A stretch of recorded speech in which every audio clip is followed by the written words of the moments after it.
असम को लेकर हलचल उतनी ज्यादा इसलिए भी नजर नहीं आ रही है कि काफी हद तक लोग आश्वस्त हैं कि एक बार फिर यहाँ कोई एंटी इनकम्बेंसी नजर नहीं आ रही है, तो शायद हेमंता बिस्वा शर्मा एक और रिकॉर्ड अपने फेदर इन द हैट कहें तो वो ऐड कर पाएंगे। जी हाँ, बिल्कुल। देखिए, जैसे कि हमने सबने देखा है कि हिमंता बिस्वा शर्मा की अगर बात करें, वो अपने आप में ये पहले ही बता दिया था कि वन साइडेड इलेक्शन है।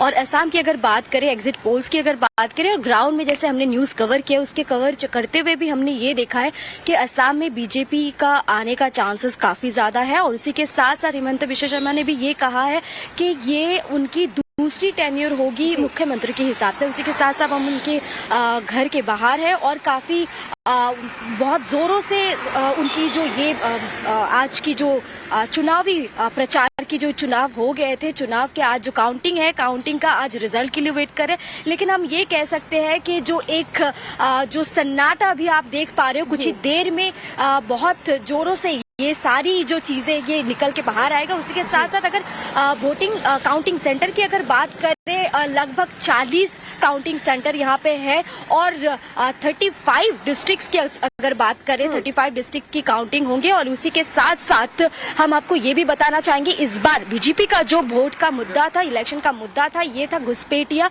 और हिमंता बिस्वा शर्मा ने ये भी साफ साफ कहा था कि अगर इस बार वो दूसरी बार सरकार बनाएंगे, बीजेपी के सरकार के बारे में अगर बात करें तो तीसरी बार सरकार फॉर्म करेंगे। लेकिन अगर सीएम मुख्यमंत्री की अगर बात करें तो दूसरी बार हिमंता बिस्वा शर्मा अपना जो बहुत अहम है, एसआईआर को लेकर के भी हमने देखा कि किस तरीके से चुनावी तपिश देखने को मिली। एक बार जोरहाट अपने दर्शकों को लिए चलते, अदीप हमारे साथ हमारे सहयोगी इस वक्त मौजूद है। अदीप, जोरहाट में भी मुकाबला बहुत दिलचस्प है। गौरव गोगोई जो कि पहली बार यहाँ से ताल ठोक रहे हैं, मौका उनके लिए भी अपने पिता की लेगेसी को आगे बढ़ाना।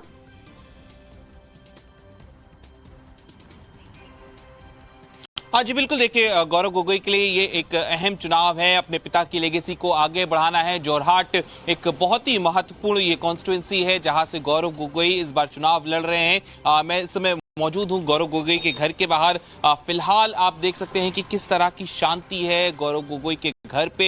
गौरव गोगोई फिलहाल अपने घर के अंदर हैं। अब से कुछ ही देर में उम्मीद की जा रही है कि गौरव गोगोई अपने घर के बाहर निकलेंगे, कुछ क्षेत्रों में जा सकते हैं, कार्यकर्ताओं से मिल सकते हैं। लेकिन इस बार जो कांग्रेस पार्टी है और खासतौर पे गौरव गोगोई ये काफी कॉन्फिडेंट है कि असम में इस बार बदलाव होना है। हालांकि बीजेपी का दावा है कि बीजेपी इस बार फिर से सरकार यहां पर रिपीट कर रही है। बीजेपी की ये तीसरी बार लगातार सरकार यहां पर रिपीट हो रही है, इस तरह का दावा बीजेपी का है। हिमंता बिस्वा शर्मा काफी कॉन्फिडेंट हैं कि वो फिर से मुख्यमंत्री बनेंगे। जितने मुद्दे थे चुनाव के, चाहे वो घुसपैठी हो या एसआईआर की मांग हो विपक्ष के द्वारा, वो काफी मजबूती से असम में उठती रही। और ये जोरहाट की जो कॉन्स्टिट्यूंसी है, ये एक महत्वपूर्ण कॉन्स्टिट्यूंसी है। गौरव गोगोई के लिए खास तौर पे ये चुनाव बड़ा अहम हो जाता है कि अगर वो यहां से चुनाव जीतते हैं तो अगला कदम उनके लिए क्या होगा। क्या वो यहां के लोगों को रिप्रेजेंट करेंगे या जिस तरह से वो सांसद हैं वो दिल्ली में ही रहते हैं। ये तमाम मुद्दे हैं जिन पे गौरव गोगोई को विचार करना है। फिलहाल लगातार जो है सबकी नजर इस कॉन्स्टिट्यूंसी पे बनी हुई है। बिल्कुल, और आप भी बने रहिएगा हमारे साथ। असम से आप दोनों का रुख करेंगे, लेकिन एक बार फिर से आपको बता दें, आप टाइम्स नाउ नवभारत की स्क्रीन पर देख रहे हैं। अलग अलग जगह से हमारे सभी सहयोगी जुड़े हुए हैं। रविकांत बीजेपी दफ्तर से पश्चिम बंगाल में हमारे साथ मौजूद हैं। अभिषेक भी हमारे साथ जुड़े हुए हैं शुभेंदु अधिकारी के आवास के पास से, और विद्यानाथ झा हमारे सहयोगी भी खासतौर पर आज पश्चिम बंगाल में मौजूद है कि ग्राउंड रिपोर्ट आप तक पहुंचा सके। विद्या, एक बार फिर से आपका रुख करते हुए, पश्चिम बंगाल का मुकाबला इसलिए भी अहम हो जाता है कि चौथी बार अगर ममता बंगाल में आती है तो वो जो बंगाली अस्मिता का फैक्टर बार बार इलेक्शन में रेज किया गया, वो हावी होता नजर आएगा बीजेपी के राष्ट्रवाद पर, बीजेपी के हिंदुत्व फैक्टर पर, बीजेपी की उन बातों पर जिसमें बार बार उन्होंने घुसपैठियों का जिक्र किया।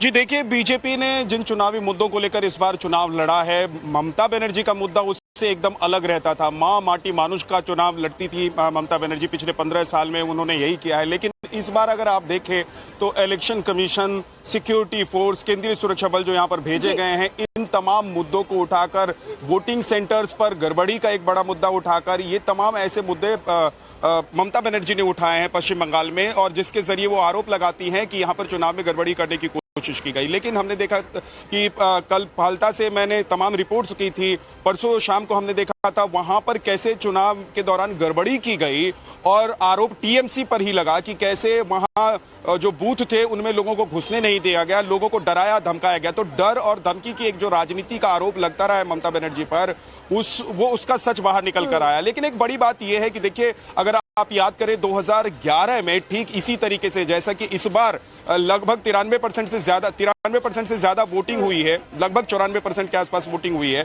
ठीक इसी तरीके से 2011 में 84% के आसपास वोटिंग हुई थी और उस वक्त पश्चिम बंगाल की सत्ता बदल गई थी, लेफ्ट से सत्ता ममता बनर्जी के हाथ में आ गई थी। और अब ये कहा जा रहा है कि इतनी जबरदस्त और बम्पर वोटिंग हुई है एसआईआर के बाद, जो वोटर्स थे, जो वोट नहीं कर रहे थे, जिनकी मौत हो गई थी या जो बाहर से आए हुए थे, जो फर्जी वोटर्स थे, उनके नाम हटा दिए गए। उसके बाद इस बार वोटिंग हुई है और सुरक्षा व्यवस्था इतनी कड़ी की गई कि पश्चिम बंगाल में कभी ऐसा देखा नहीं गया कि इतनी कड़ी सुरक्षा व्यवस्था के बीच चुनाव कराए गए हों। तो इस बार इसीलिए टीएमसी, ममता बनर्जी, महुआ मोइत्रा या तमाम उन नेताओं को जिनको आप सुन रहे हैं, पश्चिम बंगाल के जो टीएमसी के नेता हैं जिनको आप सुन रहे हैं, उनको ऐसा लग रहा है कि कहीं इस बार गड़बड़ ना हो जाए, क्योंकि इससे पहले परंपरागत तौर पर जो यहाँ पर चुनाव लड़ा जाता रहा है, ममता बनर्जी भी काफी ज्यादा मुखर नजर आ रही हैं, back to back social media पर उनके पोस्ट भी जारी हैं।